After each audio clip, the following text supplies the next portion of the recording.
Eh bien bonjour et bienvenue pour cette nouvelle vidéo. Je suis Romain du blog Réussir ses présentations et je vais vous présenter aujourd'hui le mode présentateur de Microsoft PowerPoint, donc solution qui permet bien sûr de faire des présentations sur Windows. Donc ce mode présentation, j'ai envie de vous le présenter parce que c'est un outil super lorsque vous donnez votre présentation, au moment où vraiment vous êtes sur scène, puisque elle va vous donner une vue d'ensemble de votre présentation et vous donner des informations qui sont capitales. Elle existe seulement depuis quelques années sur Microsoft. Elle était là avant sur la solution Keynote et c'est vraiment une très bonne chose que Microsoft ait rajouté cette fonction parce qu'elle est absolument indispensable pour moi lorsque l'on présente. Donc ce mode présentation, je vous le montre tout de suite. Vous allez pouvoir y accéder en fait au moment où vous lancez votre diaporama si vous avez un seul écran connecté. Il vous met le diaporama en mode plein écran, mais si vous avez un deuxième écran de connecté, il va normalement automatiquement afficher sur ce deuxième écran. Donc si c'est un écran externe, normalement il va afficher le mode plein écran sur le moniteur externe et sur votre ordinateur, il va garder ce mode présentateur. Et puis si vous avez qu'un seul écran, vous pouvez quand même l'afficher, et c'est ce que je vais faire ici, surtout pour vous le présenter. Donc vous voyez, vous y accédez directement ici, trois petits points, mode présentateur. Donc le voilà, ce mode présentateur, il se présente normalement sous cette forme. Et il est très avantageux, pourquoi? Parce qu'il va vous montrer la slide, la diapositive qui est actuellement affichée sur l'écran visible par votre public, votre auditoire. Et puis à droite, en plus petit, la diapositive suivante ou l'animation, enfin le résultat après animation suivant dans votre présentation. Donc vraiment, quand vous appuyez sur la zapette, c'est ce qui va se passer sur l'écran de droite. Autre chose très importante, vous voyez qu'ici, vous avez des commentaires, des notes avec lesquelles vous pouvez jouer, enfin augmenter ou diminuer la police.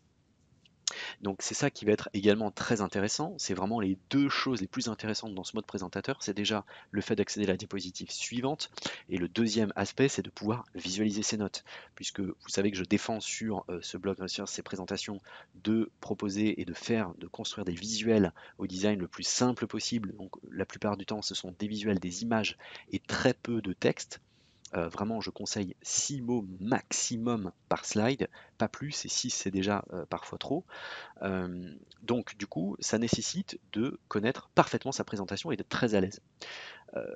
Et pour ça, vous avez parfois besoin, quand vous êtes pressé par le temps et que vous n'avez pas besoin, vous n'avez pas le temps de passer beaucoup de temps sur la préparation de votre présentation, bah, vous avez quand même besoin de petits repères, de petites notes que vous devez voir uniquement vous.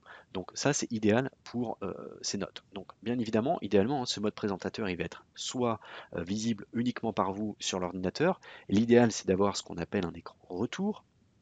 Si vous faites des présentations, bien sûr, vous pouvez demander ça à la régie qui va normalement vous le fournir. Donc l'écran retour, il sera en bas de la scène, il sera visible que par vous et vous aurez donc ce mode présentateur avec cette vue d'ensemble et vous saurez où vous en êtes dans la présentation.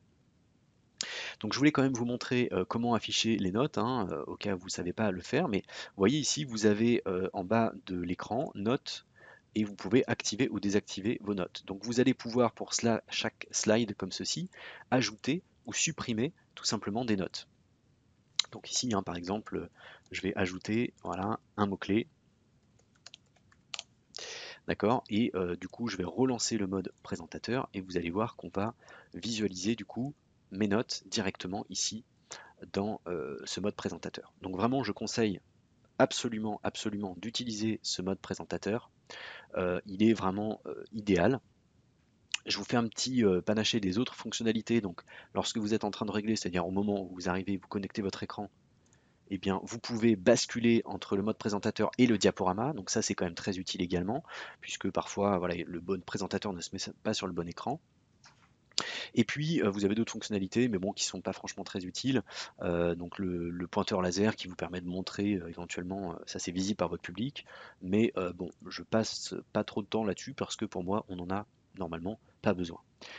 Ici, par contre, ça peut être intéressant, c'est que vous avez le temps qui s'écoule. Vous pouvez mettre en pause ou redémarrer ici le compteur. Et puis, à titre indicatif, vous avez ici l'heure de la présentation, enfin l'heure actuelle. Et puis ici, la possibilité donc de passer d'une slide à une autre éventuellement. Voilà, donc n'hésitez pas à surtout utiliser ce mode présentateur pour vos présentations. C'est terminé pour aujourd'hui.